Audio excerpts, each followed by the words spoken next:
Hi, my name is Joey, and I'm an MBA candidate at Wharton. Thank you for having us. Amazon has been hugely disruptive due to the brilliance of Jeff Bezos, whom Charlie earlier called the business mind of our generation. What is your current outlook on Amazon, and why hasn't Berkshire bought in? Well, because I was too dumb to realize what was going to happen. Even though I admired Jeff, I've admired him for a long, long time and watched what he was doing, but I did not think that he could succeed on the scale he has, and I certainly didn't even think about the possibility of doing anything with Amazon Web Services or the cloud. So if you'd asked me the chances that while he was building up the retail operation, that he would also be doing something that was disrupting the tech industry,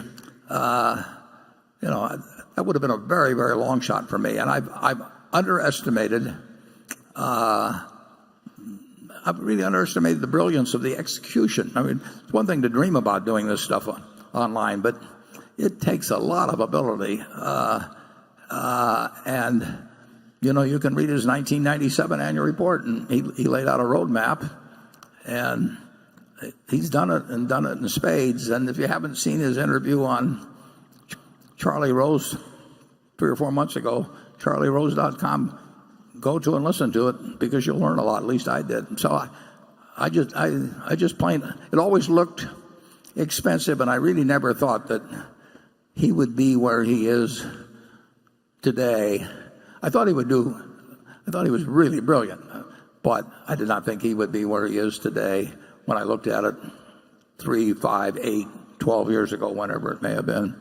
Charlie, how did you miss it? It was easy. What was done there was very difficult, and it was not at all obvious that it was all going to work as well as it did. I don't feel any regret about missing out on the achievements of Amazon, but other things were easier, and I think we screwed up a little.